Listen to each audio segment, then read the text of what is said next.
오늘 말씀 디도서 2장 9절에서 15절 말씀을 통하여서 하나님의 백성으로 살려면 이라는 말씀의 제목으로 하나님의 말씀을 나눕니다. 우리가 교회를 다니다 보면 어떻게 살아갈까? 참 중요한 문제이지요. 하나님의 백성으로 살아갈까? 아니면 세상의 종으로 살아갈까?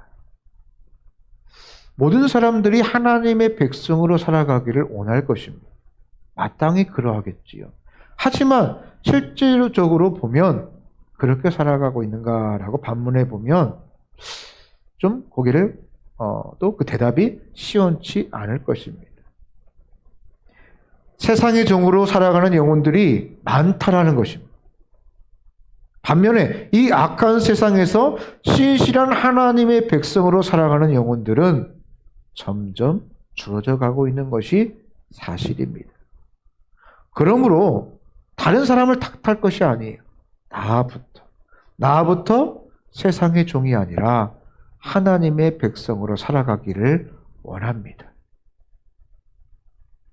오늘 이 크레데이는 오늘 본 말씀의 크레데이는 바울을 알기 전에는 그들이 어떻게 살았냐면 그냥 자기 마음대로 세상의 정욕대로 살면서 경건과 그리고 하나님과는 전혀 무관한 세상의 종으로 살아가고 있었습니다. 특별히 오늘 바울은 본문 14절 말씀에서 크레데인에게 주는 하나님의 사랑을 이렇게 말하고 있습니다. 하나님께서 세상의 종이었던 여러분들에게 하나님 당신 전부를 주시고 그리고 그 불법을 다 용서해 주시고 그리고 당신들을 깨끗하게 속량하여 주셨습니다. 용서하여 주셨습니다. 그래서 바울은 이 크레데인이 더 이상 세상의 종이 아니라 하나님의 백성으로 살기를 원했다는 것입니다. 그래서 오늘 바울은 기도하는 마음으로 오늘 본문을 기록하였고 그리고 그 크레데 지역에 바로 디도를 남겨 놓았던 것입니다. 우리는 이제 3년여간에 걸친 이 코로나, 이 팬데믹을 이제 벗어나고 있습니다. 지나가고 있습니다. 하지만 하나님의 백성으로 가져야 될 우리의 모습, 나는 얼마만큼 하나님의 자녀로서의 삶을 살아갔는가? 그 정체성을 가지고 살아가고 있는가? 혹시 그 자신감은 잃어버리지 않았는가? 한번 내 자신을 바라보기를 원합니다. 우리가 이 시간을 겪으면서 어떤 사람은 힘든 중에 더 신실해진 사람도 있습니다. 더 말씀을 읽고 더 기도를 하며 어떻게 하면 내가 끼어있을까? 이 어두움의 때에 끼어있지 아니하면 결국은 우리가 질 수밖에 없다. 그렇게 해서 더욱더 신실해진 사람들도 있을 것입니다. 하지만 더 느슨해지면서 더 그 신앙이 도태되어지고 그 신앙을 잃어버리는 사람들이 많다라는 것입니다. 사회에서 양극화하는데 신앙의 이 양극화의 현상도 너무나 심각하게 나타나고 있다는 것입니다. 그렇다면 우리가 이 시점에 나의 느슨해진 내 신앙을 어떻게 회복할 것인가? 어떻게 하나님의 자녀답게 하나님의 백성답게 살 것인가? 깊이 한번 고민하는 시간이 되기를 원합니다. 나는 하나님의 백성으로 사셨습니까? 여러분은 하나님의 백성으로 사셨습니까? 아니면 세상의 정욕에 빠져서 세상의 종으로 그렇게 살 수밖에 없었습니까? 한번 내 자신에게 또 다시 한번 깊이 자문해야 할 것입니다. 지금은 우리가 세상의 종이 아니라 하나님의 백성으로 살아가야 될 때인 줄을 믿습니다. 그렇다면 어떻게 해야 세상의 종이 아니라 하나님의 백성답게 우리가 이 땅에서 살아갈 수 있을지를 살펴보기를 원합니다. 하나님의 백성으로 살려면 첫째, 하나님을 기쁘게 하는 삶으로 살아가야 할 것입니다. 어떻게 살아가자? 하나님을 기쁘게 하자. 하나님이 가장 기뻐하는 일이 뭘까요? 온천하보다 귀한 한 영혼이 돌아오는 것.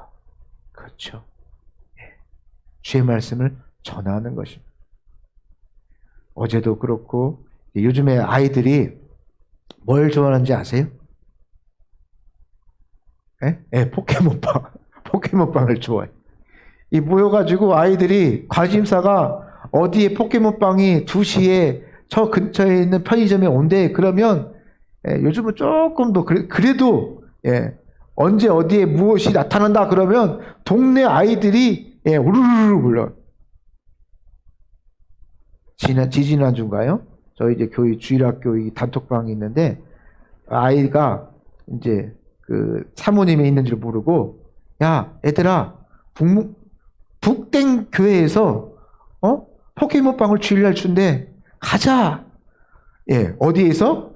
성직교회 주일학교 단톡방에서 예, 한 아이가 글을 올린 거예요. 근데 그 아이가 또 주일 오전 예배 와가지고 같이 또 예배를 드리고 있더라고요. 그래서 야, 왜 안 갔냐? 안 갔어요. 그냥 예배 드리러 왔어요. 막 그런데요. 아이들 관심사가 거기에 있어요. 그래서 빵도 먹으면 진짜 그냥 슈퍼에서 파는 옛날 빵 그런 빵 맛이에요. 뭐 고급스러운 것도 아니고. 그런데도 좋다고 그래요. 예, 같이 줄 서가지고 막 어떤 사람 1시간 요즘 1시간 줄 선 거는 뭐 이제 뭐 별것도 아니고 뭐 아침부터 문 열기 전에 셔터문 열기 전에 뭐 가서 줄 서 있고 야 저런 열정이 대단하다.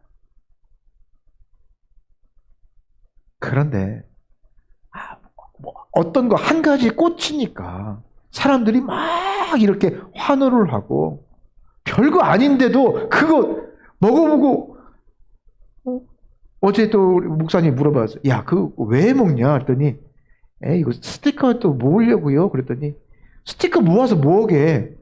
옛날에 그 딱지잖아요, 그냥. 진짜 아무것 그냥 종이에다가 그 프린트된 딱지 그게 무슨 의미가 있어? 보면 어렸을 때 보면 딱지 뭐 이만큼 모으면 최고 아니었어. 인기 최고였잖아요. 이만큼 모아서 그거 가지고 뭐하게 물어보니까 아이가 자부심이요. 자부심이 있대요. 그거 가지고 있으면. 그 자그마한 것도 얻으려고 하고 그 작은 것도 가지고 있으면 기쁨이 생기고 자부심이 생기는데 나를 구원하신 그 예수님의 사랑을 받았고 그 사랑을 알고 살아가는 우리가 그런 딱지만도 못한 자부심이 있는가? 다시 한번 내 자신을 바라보면서 우리 삶을 바라보시기를 원합니다. 오늘 본문 9절 말씀해 보니까 종들은 자기 상전들에게 범사에 순종하여 뭐하게 하고 기쁘게 하고 거슬러 말하지 말며라고 말씀합니다. 생각해 보면 이 당시의 크레데 사람들은 육신의 종, 노예보다는 이 정욕을 추구하는 세상의 종으로 살아갔던 그들의 모습들이 많이 있었죠. 이에 바울은 그들을 향하여서 너희는 더 이상 세상의 종이 아니다. 그 정욕을, 육신의 정욕을 쫓아가지 말라. 어떻게 변화받으라? 하나님의 자녀로 변화를 받으라. 그래서 하나님을 기쁘게 하는 삶을 살기를 원했다는 것입니다. 여기서 기쁘게 하다. 유아레이토스. 이 헬라어인데요. 유아레이토스. 사람은 물론 하나님을 기쁘게 할 때 쓰는 어떤 그런 단어입니다. 마음에 드는 정도를 넘어서 감정적으로 매우 기쁘다. 매우 기쁘다. 그러므로 세상의 종은 절대로 하나님을 기쁘시게 할 수가 없어요. 누가 기쁘시게 할 수 있습니까? 오직 하나님의 백성만이 하나님을 영화롭게 할 수 있다는 것입니다. 실제로 믿지 않는 자와 믿는 자의 가장 큰 차이점이 어디에 있냐면 바로 이 악한 세상 가운데서 하나님을 예배할 수 있다는 거예요. 하나님 앞에 나아가서 하나님을 찬양할 수 있다는 것입니다. 그것이 하나님의 가장 큰 기쁨이지요. 하지만 오늘날 우리 주변을 바라보면 말로만 하나님을 찬양한다고 하지만 하나님의 백성답게 살아가기를 원한다고 하지만 보이고 들리는 대로 그냥 세상이 하고 싶은 대로 내가 하고 싶은 대로 살아가는 사람들이 더욱더 많다라는 것입니다. 게다가 하나님의 백성이라고 하면서도 하나님은 항상 뒷전입니다. 하나님은 내가 죄를 짓고 어떤 악한 일을 해도 그냥 모른 척 하시고 이해하시고 넘어가시고 인내하신다라고 착각하며 살아가고 있습니다. 그러나 인간은 말씀으로 창조되어진 존재이기에 비록 세상에 우리가 빠져서 세상의 것을 다 얻어서 작은 즐거움을 얻을 수도 있습니다. 하지만 이내 그 마음에 참 평안을 느끼지 못할 것입니다. 후회하는 마음이 점점점 커질 것입니다. 그렇게 살아간 인생 나중에 보면 내가 뭐하러 살았나? 내가 이것 때문에 평생을 이렇게 힘들게 살았나? 후회하고 또 후회할 것입니다. 한번 생각해 보세요. 내가 마지막 하나님이 나를 부르실 때에 내가 하나님 품에 안길 때에 내 인생을 되돌아봤을 때 내가 무엇을 향하여서 최선을 다하였는가? 그것으로 후회하지 않을 자신이 있는가? 한번 생각해 볼 필요가 있겠지요. 그러므로 우리는 더 이상 고집을 부려서는 안 됩니다. 나와 사람, 세상이 아닌 누구? 하나님을 영화롭게 하는 그런 삶. 하나님을 시원케 하는 삶. 무더운 여름, 냉수와 같이 그 마음을 시원케 하는 삶. 그런 삶을 사시기를 바랍니다. 출애굽 1세대 중에 여호수아와 갈렙을 제외하고는 다 어떻게 됐습니까? 광야에서 다 죽고 말았지요. 당시 이 출애굽 1세대는 역사상 성경에도 보면요, 이렇게 많은 하나님의 기적과 하나님의 놀라운 은혜를 체험한 사람이 없습니다. 우리는 한 번만 체험하면 평생을 울고먹는다는 좀 안 좋은 표현은 아니고요, 평생을 어떤 간증거리로 삼을 수 있잖아요. 얼마나 귀합니까? 그게 잘못된 게 아닙니다. 그런데 이 출애굽 1세대들은요, 날마다 숨 쉬는 그 순간마다 하나님의 은혜를 체험했어요. 낮에는 구름 기둥, 밤에는 구름 기둥과 불 기둥으로 날마다 있었고요. 또 먹을 때는 뭘 주셨어요? 만나와 메추라기를 통해 주셨고. 그러니까 그냥 매 순간순간마다 하나님의 돌보심이 없이는 살아갈 수가 없었어요. 그 은혜만으로 살아간 인생이었죠. 하지만 그들은 애굽, 세상의 종으로 살아갔던 그 삶을 버리지 못했어요. 여러분 생각해 보세요. 종살이 그 400년이 뭐가 기억에 남는다고. 종살이 400년이 좋으면 뭐 얼마나 좋은 집에 살았겠으며 얼마나 좋은 것을 먹었겠어요.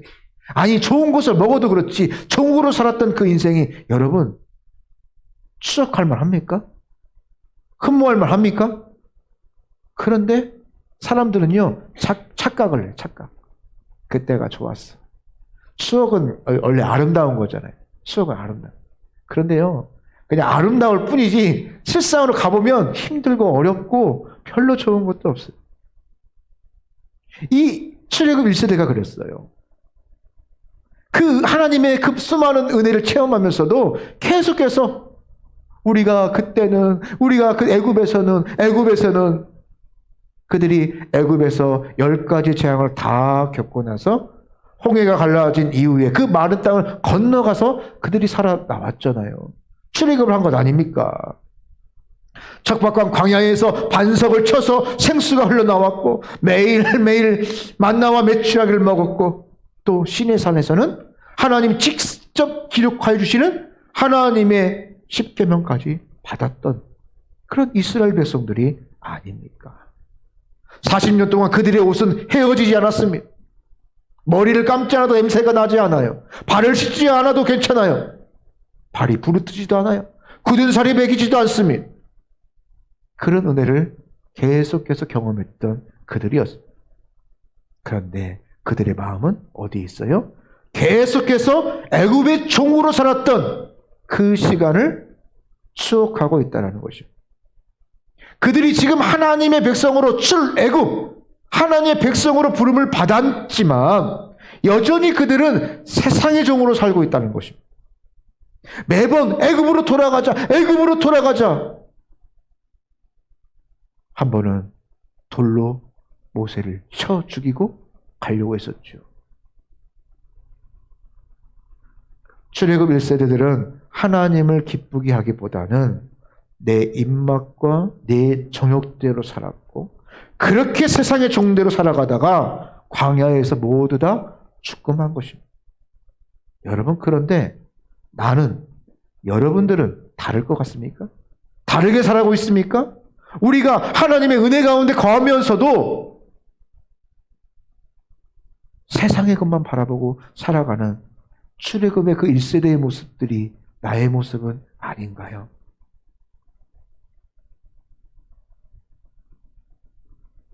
문제는 우리도 출애굽 1세대처럼 하나님의 백성보다 하나님의 백성처럼 살아가는 것이 아니라 세상의 종으로 살아갈 때가 너무나도 많다라는 것입니다. 우리가 여러분 내 뜻대로 살아간 결과 지금의 나의 이 모습, 여러분 이 모습으로 만족하십니까? 여러분 지금 내 모습이, 내 마음이, 내 상태가 마음에 들지 않는다면 더 이상 고집을 부리지 말고 이제부터라도 하나님이 원하시는 삶, 하나님이 기뻐하시는 삶의 모습으로 나아가야 할 것입니다. 여러분 운전 중에 길을 잘못 들면 여러분 어떻게 해야 됩니까? 길을 돌려서 와야죠. 알았으면 즉시 돌려서 오는 게 현명합니다. 지혜입니다. 그런데 아이고 돌아온 김에 더 돌아가자 하고 계속 혹시 이 길이 다른 길로 만날지도 몰라라고 계속 간다면 더 많은 시간과 열정을 소비해야 될 것입니다. 빨리 돌아와야 돼요. 더 나빠지기 전에. 그러면 시간을 허비하지 않습니다. 이제부터라도 마찬가지죠. 하나님이 기뻐하는 모습으로 우리는 돌아올 필요가 있다는 것. 그것이 무엇입니까? 회개.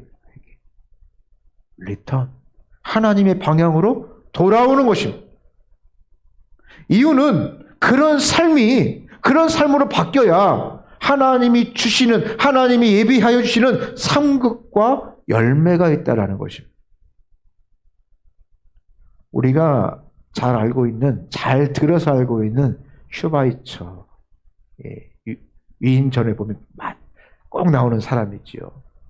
그런데 이 슈바이처가 박사학위가 몇 개인지 아세요? 우리가 의사인 줄 알죠? 이 슈바이처가 4개의 박사학위를 가지고 있어요. 철학, 신학, 음악, 의학. 4개의 박사학위를 가지고 있습니다. 그러니까 4 분야의 박사학위면서 3개의 석학이에요. 그랬던 그가 1913년도에 아프리카의 가장 덥고 독사가 많고 악어가 우글거리는 땅, 가장 척박한 땅, 가봉이라는 그런 나라, 그곳에서 사역을 시작합니다. 슈바이처는 닭을 키우던 장소를 개조하여서 그곳에 병원을 만들고 그곳에서 의료 사역을 시작합니다. 여러분 그 일이 쉽겠어요? 어렵겠어요? 쉬운 일이 아니었겠죠. 사람이기에 그도 힘들고 어려웠습니다. 그도 이런 고백을 했다고요. 내가 이런 곳까지 오다니 내가 정말 바보야. 한탄하기까지도 했다고 합니다. 그럴 때 주변에 있는 사람들이 이렇게 그를 위로하고 격려했다고 합니다. 당신은 세상에서 최고의 바보입니다.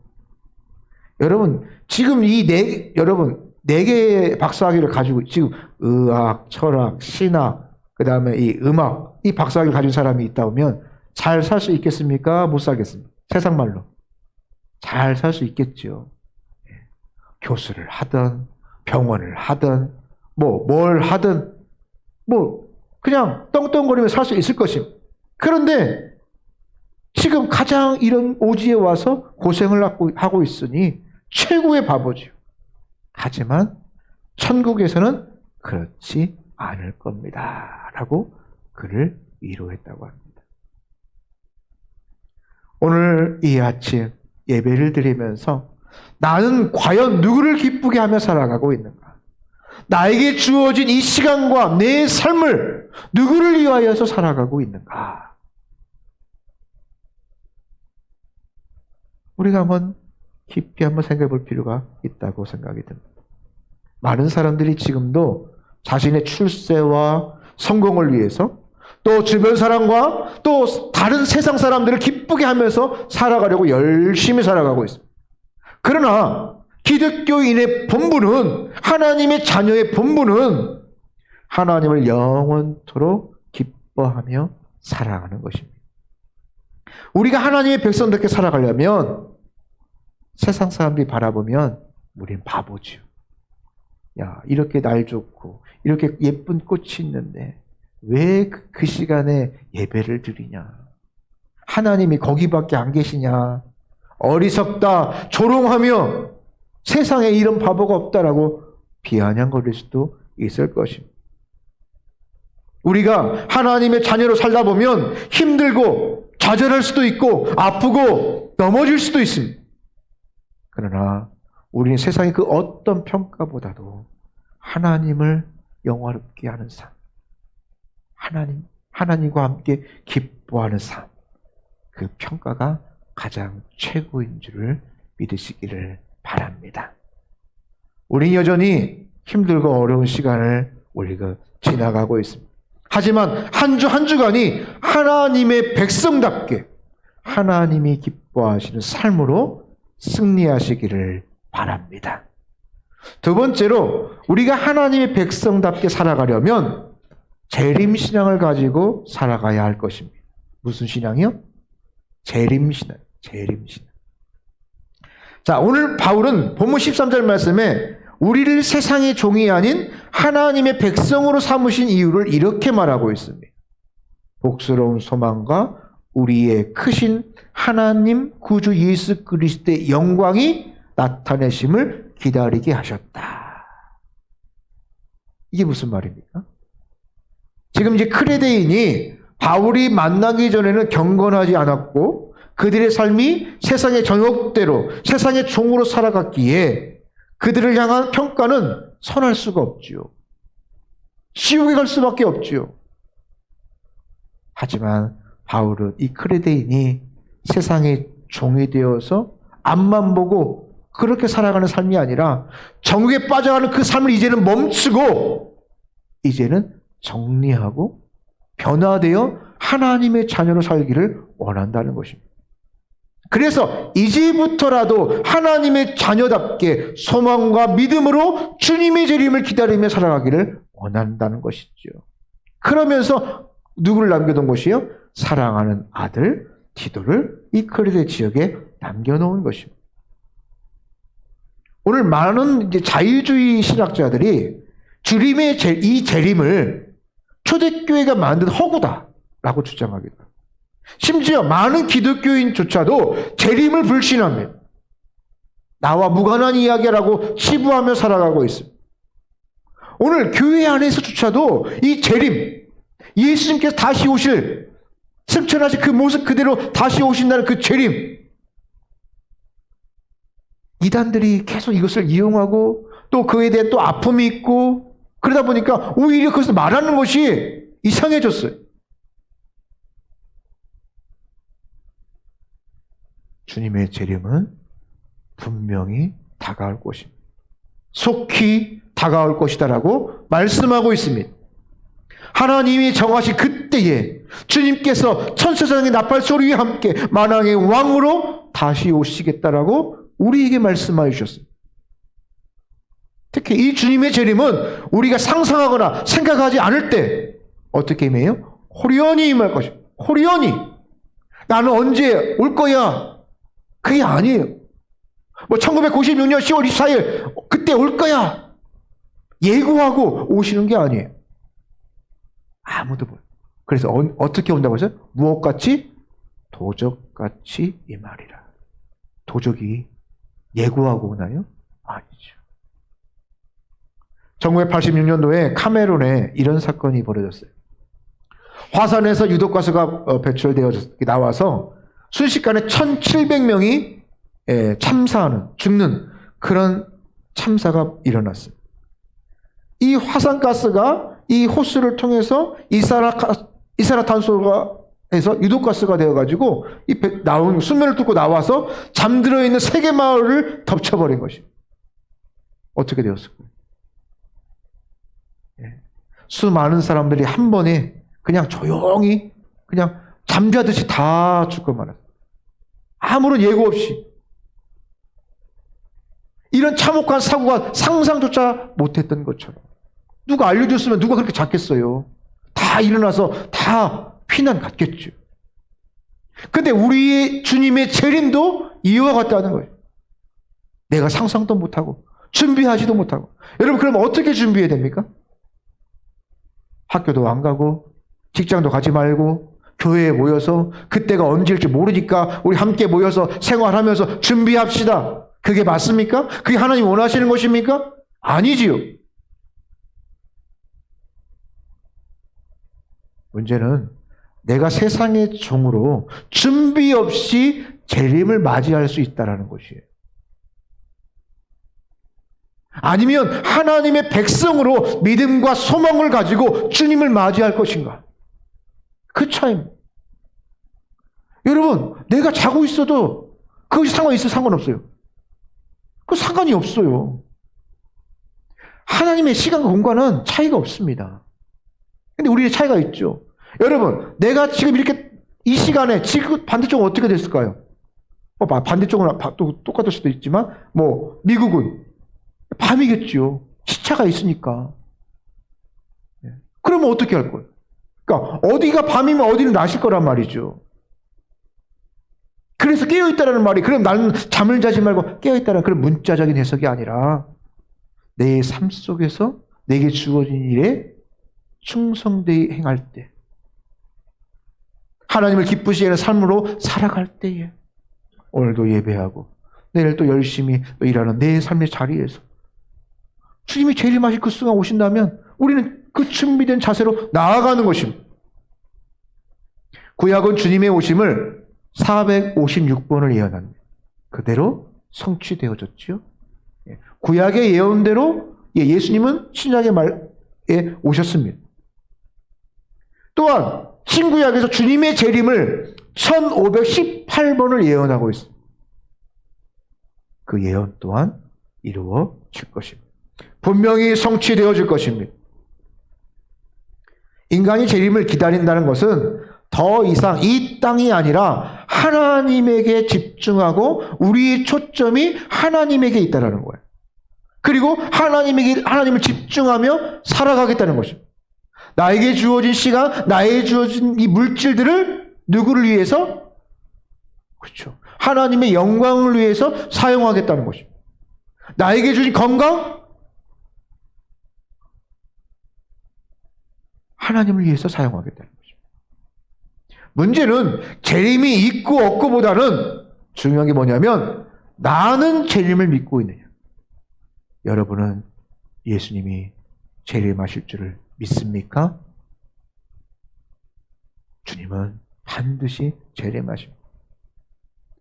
아무리 재림이 영광스러워도 그 재림을 부인하고 그 재림을 준비하지 않는다면 나는 세상의 종으로 내 삶을 마칠 수밖에 없다라는 것입니다. 그런데 더욱더 중요한 것은 이 재림을 믿고 이 재림을 기다리는 삶이 이 성경과 일치해야 된다는 거예요. 성경이 말하고 있는 것과 일치해야 된다는 것입니다. 자, 이 재림에 대해 성경은 어떻게 말하고 있는가? 마태복음 24장 39절 말씀에 보면 이 재림을 노아의 홍수와 비교하면서 이렇게 말하고 있습니다. 그때의 두 사람이 밭에 있는데 한 사람은 데려가고 한 사람은 버려둠을 당하고 두 여자가 맷돌질을 하고 있는데 한 사람 맷돌질을 같이 돌리고 있다는 거잖아요. 맷돌질을 하고 있는데 한 사람은 데려가고 한 사람은 버려둠을 당할 것이니라. 주님은 재림할 때에 어떤 사람은 밭에서 일하고 어떤 사람은 맷돌을 돌리며 일할 것이라고 오늘 이 마태복음 24장에서 말씀하고 있습니다. 여기서 말씀하고 있는 것은 각자에게 주어진 그 일을 최선을 다하며 살아갈 때에 주님의 재림이 임한다는 것입니다. 그리고 준비된 자는 들림을 받을 것이고 그리고 준비되지 않은 자는 그냥 남겨진다는 거죠. 그렇게 세상의 종이 아닌 하나님의 백성으로 여러분 살아가시기를 축복합니다. 그리고 주어진 일에 열심히 신실하게 살아온 영혼은 하나님 그 영혼에게 구원을 주시겠다라고 약속하신 것이지요. 오늘날 이 시한부 종말론은 학업과 일상까지 이 모든 것들을 다 멈추고 그리고 자신들의 재산까지도 처분하면서 이 재림을 기다려야 된다라고 미혹하고 있습니다. 잘못된 것이죠. 어디 성경에 그런 것이 있습니다.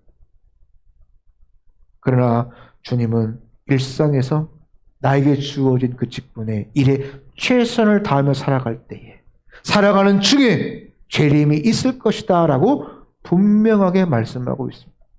재림을 말하면서 어디 너희 일하는 거 밭을 일하는 사람들은 밭을 그만두고 멈추고 준비해라. 맷돌질 하지 말고 그냥 와서 재림을 준비해라. 그렇게 말하고 있지 않습니다. 맷돌질을 하다가 밭을 갈다가 운전을 하다가 큰일 나겠죠. 하지만 그 일이 벌어진다는 그 재림의 때가 반드시 다가온다는 사실. 그러므로 재림을 기다리는 바른 자세는 우리는 더 이상 세상의 종이 아니라 누구의 백성이다? 하나님의 백성이라는 것. 그리고 나에게 주어진 일을 최선을 다하며 살아갈 때에 그리고 신실하게 살아갈 때에 하나님이 그를 통하여 역사하신다는 것입니다.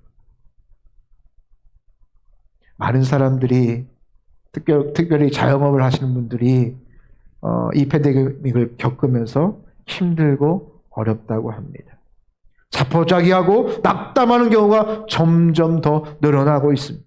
그러나 죄인이 인간은 세상의 이 무게에 눌려서 낙담할수록 어려울수록 하나님 주시는 힘으로 능력으로 넉넉히 이겨야 할 것입니다. 사방이 우격삼을 당한 것처럼 보일 수도 있습니다. 하지만 여러분 사방이 우겨싸여 있으면 어디가 열려 있어요? 어디를 바라보라는 겁니다. 하늘을 바라보라. 가나안 땅이요 여러분 하나님이 약속한 땅이잖아요. 그게 요충지고 중요한 땅이지만 힘든 땅이에요. 그렇죠? 지금도 보면 이 가나안 땅 위로는 뭐 시리아, 레바논, 요르단, 뭐 이집트 사방이 다 우겨싸여져 있어요. 어디로 갈 데가 없습니다. 누구를 바라보라는 것입니다. 하나님의 약속한 땅은요 아무런 걱정 근심 없는 땅이 아닙니다.